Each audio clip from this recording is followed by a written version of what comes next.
Today we are going to make a foldable to help us organize our information about lenses and mirrors. Since there's both concave and convex of each, it's kind of easy to get them mixed up.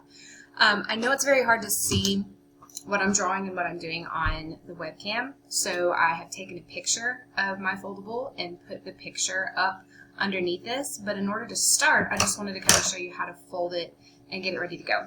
So you're going to need just a plain sheet of paper. Doesn't matter if it's a different color or if it's just copy paper out of your printer or whatever it is.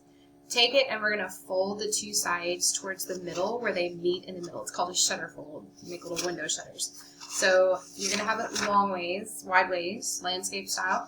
You're going to take that landscape style, fold them in towards the center, and make them meet in the middle. So let me just fold mine real quick so that I can show you.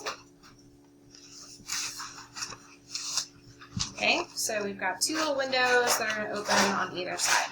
Okay. All right. The first, like say inch and a half, I'm going to cut and make a little flap. And this is going to be a title, so it doesn't need to be very wide. We just need to be able to write lenses and mirrors at the top. Okay, it's just a title.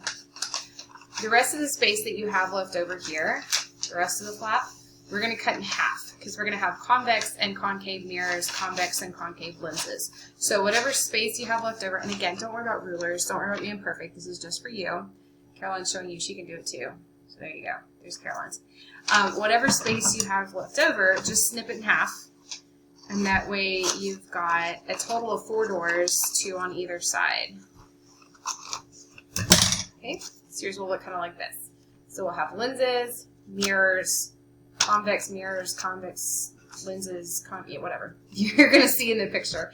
But we'll have convex and concave of both lenses and mirrors. So this is how to fold it and set it up. And again, I know it's very hard. You would have a hard time seeing me write, so I just took a picture of it and posted the picture up there so you can copy down that foldable and have your own to study. See you later.